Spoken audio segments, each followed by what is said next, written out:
তোমাদের জন্য আজকে আরেকটি নতুন ছড়া এনেছি। এই ছড়াটি আমার বড় বন্ধুদের জন্য, বাচ্চাদের জন্য নয়। তো বন্ধুরা, তোমাদের কেমন লাগে ছড়াটি তোমরা আমায় কমেন্ট করে জানিও। প্রবাসীর আত্মকথা লিখেছেন রুবেল মিয়া।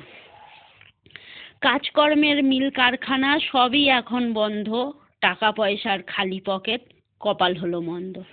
আম্মা আব্বা সকল জনে থাকতো যখন চেয়ে, টাকা পাঠাইতাম মাস শেষে, খুশি হতেন পেয়ে। অনেক বায়না শোনা যেত, ভাইয়ের জন্য শার্ট, বাবা যাবেন ডাক্তারখানায়, অসুস্থ হয়েছে হার্ট, বোনের লাগবে জামা কাপড়, মায়ের লাগবে শাড়ি, বউয়ে করতে নানা গোনা, যেতে বাপের বাড়ি।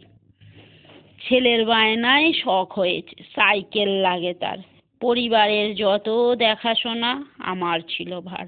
এই ছিল আমার পরিবারে চলার যত লিস্টি, মাথার ঘাম পায়ে ফেলে যে করেন প্রবাসী সৃষ্টি।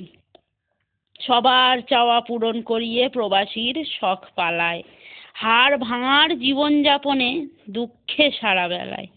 কবে নাগাদ বাড়ি যাব আজও নেই জানা, সকাল বিকাল চলার পথে ঝড় তুফানের হানা। যেই দিন আমি যেতে পারবো আমার মায়ের বুকে, পেট ভরিয়ে ভাত খাবো, থাকবো অনেক সুখে।